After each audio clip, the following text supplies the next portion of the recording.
यानंतर एक नजर टाकूयात इतरही महत्त्वाच्या बातम्यांवर। महत्त्वाच्या बातम्या प्रायोजक जगन्नाथ गंगाराम पेडणेकर ज्वेलर्स, एक सुवर्णमय परंपरा।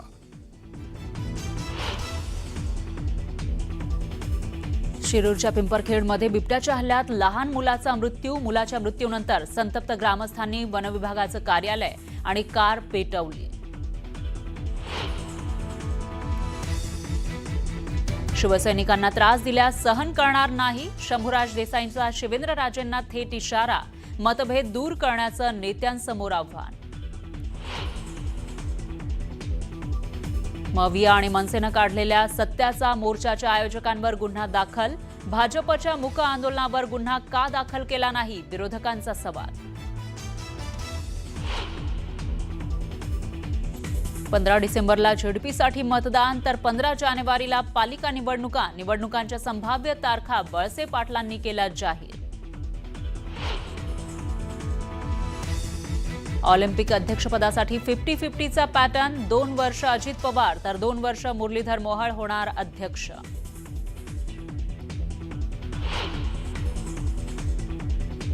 कोंढव्यातील गणेश काळे खून प्रकरणातील 3 आरोपींना 7 नोव्हेंबरपर्यंत पोलीस कोठडी। हत्येचा बदला घेण्यासाठी खून केल्याचं समोर। राज्यात अवकाळी पावसानं शेतकरी बेहाल। नुकसानग्रस्त भागामध्ये पंचनामे करत मदत देण्याची मागणी। महिला विश्वचषक स्पर्धेमध्ये भारतीय महिला संघानं दक्षिण आफ्रिकेसमोर विजयासाठी ठेवलं 299 धावांचं आव्हान। शेफाली वर्मा आणि दीप्ती शर्माची अर्धशतकी खेळी। वॉशिंग्टन सुंदरच्या नाबाद 49 धावांच्या जोरावर ऑस्ट्रेलियावर दणदणीत विजय। अर्शदीपची निर्णायक गोलंदाजी।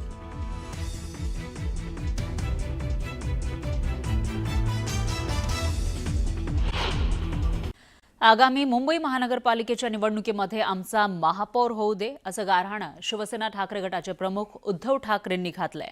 2012ला आपण इथं गारहाणं घातलं होतं की मुंबईचा महापौर होऊ दे, आणि सुनील प्रभू त्याच्यानंतर महापौर झाले। पुढचं मी सांगत नाही, पण तसंच गारहाणं आपल्या देवाला आता घातलेलं आहे, असं उद्धव ठाकरे म्हणाले। मला विश्वास आहे की बाकी कोणी ऐको ना ऐको, पण देव आपला ऐकतो। मी मनापासून बोलतोय, खोटं बोलायचं म्हणून बोलत नाही, असंही उद्धव ठाकरे म्हणाले। 2012 त्याही वेळेला आपण गाणं घातलं होतं, आणि सुनील प्रभू आपले त्याच्यानंतर महापौर झाले। आता पुढचं मी सांगत नाही, त्याच वेळेचं गाणं पुन्हा आपल्या देवाला घातलेलं आहे, आणि मला विश्वास आहे की बाकी कोणी ऐकू ना ऐकू, पण देव आपला आहे आणि तो ऐकायचं राहणार। आज मी मनापासून बोलतोय, उगाच काही खोटं बोलायचं म्हणून बोलत नाही। खरंच मला कोकणात आल्यासारखं वाटतं। तर उद्धव ठाकरेंच्या या गारहाण्यावरून खासदार नरेश म्हस्के आणि शिवसेनेचे नेते संजय शिरसाट यांनी जोरदार टोला लगावलाय। कोणी गारहाणे घातलंय? उद्धव ठाकरेंनी। हा महापौर होऊ दे म्हणून मुंबईचा। हे बघा, स्वप्न बघण्याचा सगळ्यांना अधिकार आहे, स्वप्न ते पाहतायत। मागच्या वेळी सुद्धा महापौर कसा आला तुम्हाला माहिती आहे। एकनाथ शिंदे साहेबांनी विनंती केली देवेंद्रजींना, आणि त्यामुळे भाजपाने आयत्या वेळी माघार घेतली आणि त्याच्यामुळे महापौर आला। स्वप्न पाहू शकतात, त्यांच्या स्वप्नांना शुभेच्छा। महापौर कोण होईल हे मुंबईची जनता ठरवेल, आणि महापौर हा मुंबईचाच होणार आहे ना, मुंबई बाहेरचा थोडी होणार आहे। संभाजीनगरचा जाऊन मुंबईला महापौर होईल नाही, मुंबईचाच महापौर होईल, आणि तो इतका सक्षम असेल की पुढे ज्यांनी 25-30 वर्ष ही महानगरपालिका लुटली त्याची सर्व पाळेमुळे उखडून टाकेल आणि मुंबईला नवी दिशा देईल। आगामी महापालिका आणि जिल्हा परिषदेच्या निवडणुकीआधीच महायुतीमध्ये वादाची ठिणगी पडली आहे. शिवसैनिकांना त्रास दिला जात असेल तर तो सहन करणार नाही.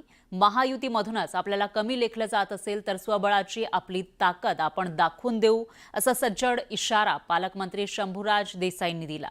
तर जळगावातल्या पाचोऱ्यामध्ये शिवसेना आमदार किशोर पाटील यांनी आपल्या मनातील खदखद समोर मांडली. महायुतीमधल्या या कुरबुरीवर विरोधकांनी जोरदार निशाणा साधलाय. निवडणुकीच्या आधीच महायुतीत धुसफूस. शिवसेना नेत्यांचा भाजपाला थेट इशारा. मतभेद दूर करण्याचं नेत्यांसमोर आव्हान. राज्यात महानगरपालिकांसह स्थानिक स्वराज्य संस्थांच्या निवडणुकांचे पडघम वाजू लागले. अशातच प्रत्येक पक्ष या निवडणुकीच्या तयारीला लागलाय. आपापल्या पक्षांच्या कार्यकर्त्यांना योग्य प्रतिनिधित्व मिळावं अशी महायुतीतल्या प्रत्येक पक्षाची इच्छा आहे. या निवडणुकीच्या तयारीसाठी शिवसेनेने साताऱ्याच्या मेढा या ठिकाणी मेळावा आयोजित केला होता. या मेळाव्यात बोलताना मंत्री शंभूराज देसाईंनी मित्रपक्ष भाजपाला थेट इशाराच दिलाय. आता महायुतीतलं धनुष्यबाण जर महायुतीतलेच लोक काढायला होत असतील आता ते सहन किती दिवस करायचे.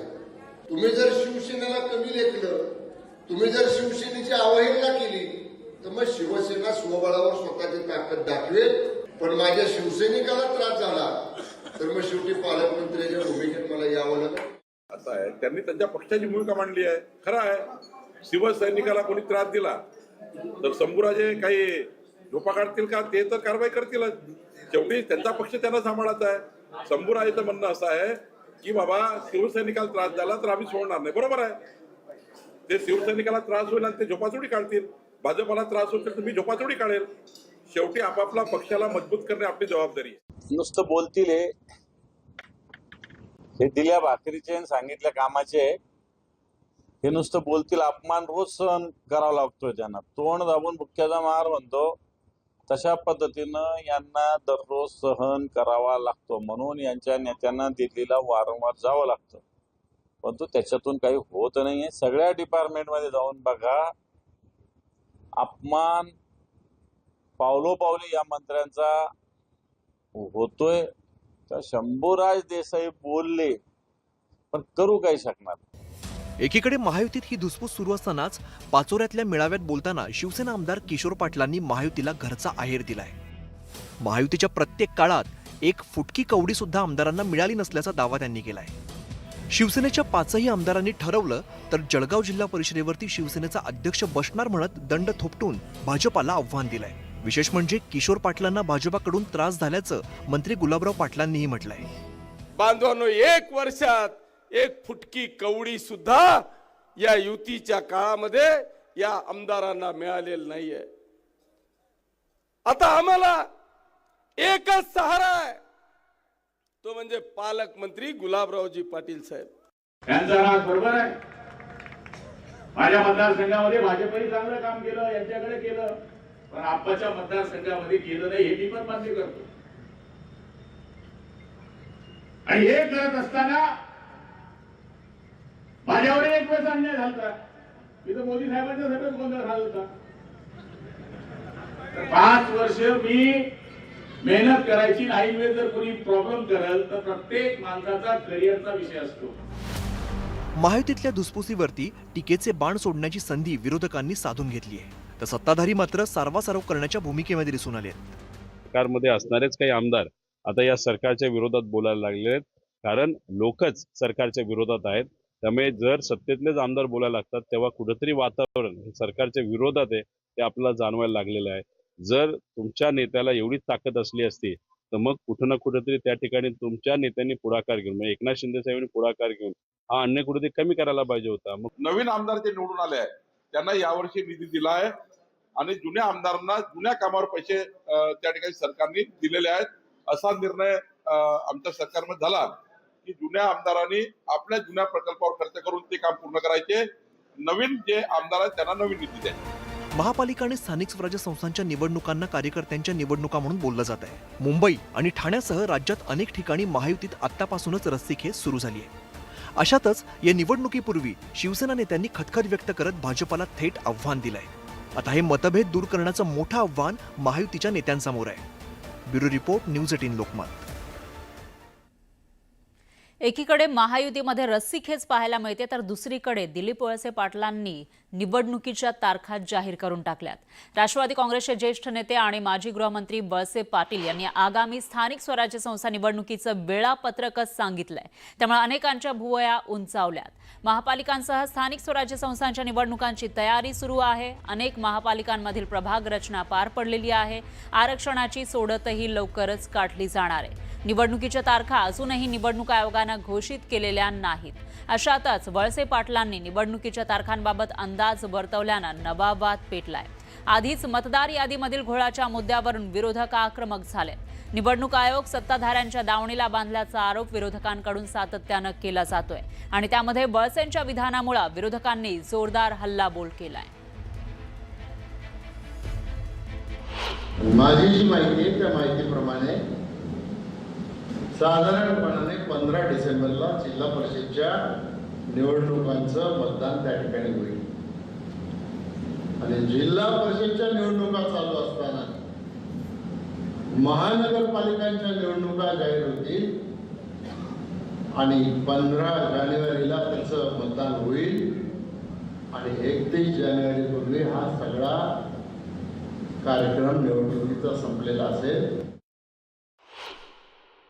विरोधी पक्ष सातत्यानं निवडणूक आयोगाच्या कार्यक्षमतेवर, त्यांच्या पारदर्शकतेवर प्रश्नचिन्ह उभं करत असताना त्यावर निवडणूक आयोग एकही शब्द बोलत नाहीत. पण सरकारचे मंत्री जर कार्यक्रम जाहीर करत असतील तर निवडणूक आयोग नावाच्या स्वतंत्र यंत्रणेची देशाला व्यवस्था नाही, याचा गरज नाही, हा त्याचा अर्थ आहे.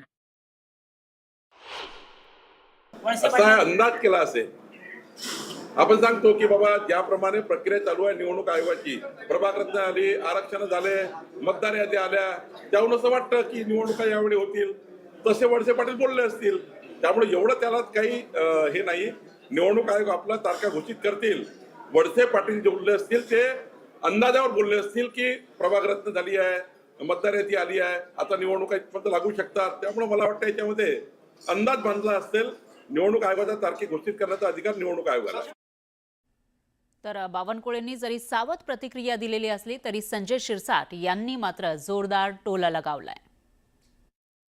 वळसे पाटील आता निवडणूक आयोगाचे प्रमुख झाले असेल तर मला माहित नाही. वळसे पाटील आता निवडणूक आयोगाचे प्रमुख झाले असेल तर मला माहित नाही.